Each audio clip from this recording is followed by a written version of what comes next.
Pour compléter vos notes de cours de la leçon 22, encore une fois, vous avez le choix. Vous pouvez prendre le document Word sur Google Classroom ou encore suivre avec moi sur l'écran, comme on le fait à chaque leçon.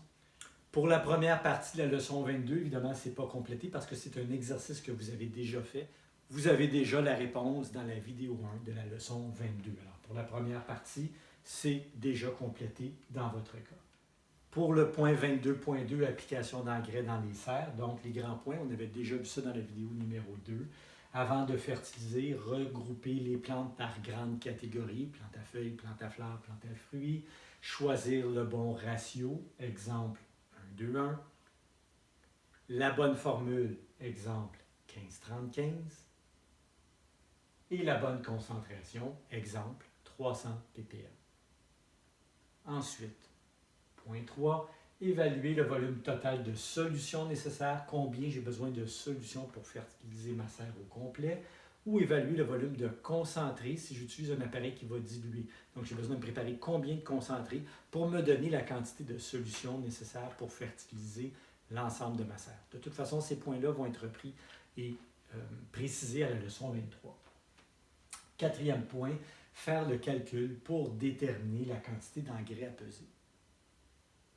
Ensuite, je prépare mon engrais, donc peser l'engrais, bien mélanger l'engrais et l'eau, installer l'injecteur au besoin, installer le boyau d'arrosage, le bras d'arrosage et le pommeau approprié. Ça a été vu, ça aussi, dans une vidéo précédente. Au moment de fertiliser, préhumidifier si le substrat est complètement sec, surtout quand j'utilise de l'engrais très concentré. Appliquer de façon à humidifier le substrat sur toute la profondeur du pot, donc sur toute la profondeur, et éviter de mouiller le feuillage pour certaines plantes sensibles.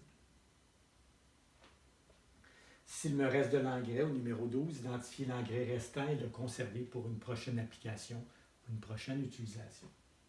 Et finalement, suivi du programme de fertilisation, on avait dit arroser correctement entre les fertilisations pour éviter de lessiver l'engrais, vérifier au besoin le pH et la salinité, et au besoin, faire des analyses. Si je suis producteur en serre et j'ai des centaines de plantes, je veux que ça pousse bien. Si ça ne pousse pas tout à fait à mon goût, je peux faire vérifier par une analyse de substrat, standard ou SME, SSE, s'il manque d'éléments nutritifs. Et encore, je pourrais aussi faire une analyse de feuillage pour vérifier si mes plantes ont des carences. Donc, ça, c'est pour la fertilisation dans les serres. Maintenant, pour le point 22.3, application d'engrais à l'extérieur.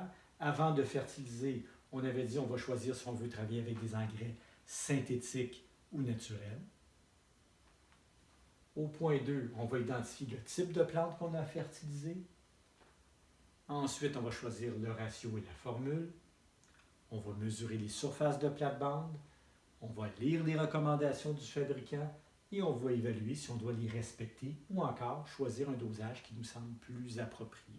On peut choisir notre propre dosage, mais ça devrait ressembler à ce que le fabricant recommande. Et 7e point, étant donné que j'ai mesuré la surface de mes plates-bandes et que j'ai choisi mon dosage, je devrais être capable, par une règle de 3, de calculer ça va me prendre combien d'engrais. Donc, j'ai choisi d'appliquer 4 kg par 100 m². Ma plate-bande mesure 50 m². Je fais une règle de 3 et je vais déterminer que ça me prend, supposons dans ce cas-ci, 2 kg d'engrais. Je suis prêt à préparer l'engrais au point 8 à l'aide d'une balance ou en évaluant approximativement demi-sac, quart de sac. Je vais transvider l'engrais dans un contenant si je veux épandre à la volée. Je vais parler des contenants de crème glacée Quaticook. C'est à moitié des blagues, là, mais c'est quand même des contenants de crème glacée qui sont ouverts et larges comme ça. C'est très pratique parce qu'on peut mettre notre main facilement et épandre. Si vous êtes pris dans un petit contenant de yogourt étroit, ça va moins bien. Quand vous allez sortir votre main, il y a plein d'engrais qui vont tomber. Donc, un contenant relativement ouvert, ça va mieux pour l'épandage. Un sac, ça ne va pas toujours bien. Si c'est pour une pelouse, je vais le mettre évidemment dans un épandeur engrais pour pelouse. Alors, au moment de fertiliser, au point 9, pour un épandage à la volée, épandre environ la moitié de l'engrais dans un sens, la moitié dans l'autre sens, et incorporer l'engrais dans le sol en surface dans les 2-3 premiers centimètres. Pour une pelouse, avec un épandeur, on avait dit on va ajuster l'ouverture de l'épandeur un petit peu plus petit que la moitié. On va mettre la moitié de notre quantité d'engrais nécessaire. On va épandre dans un sens. on va remettre l'autre moitié de la quantité et on va épandre dans l'autre sens. Donc, le fameux demi-dose 2 fois.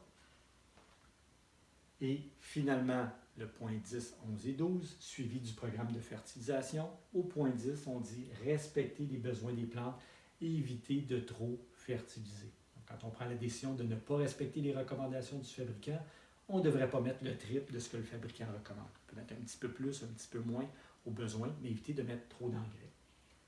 Au numéro 11, éviter d'appliquer des engrais riches en azote passé la mi-juillet, donc pour éviter que les plantes poussent en fin de saison alors qu'elles devraient garder leur réserve. On parle principalement des arbres, des arbustes et des vivaces. Et finalement, vérifier le pH ou faire analyser le sol au besoin. Alors, ça vous a permis de compléter vos notes de la leçon 22.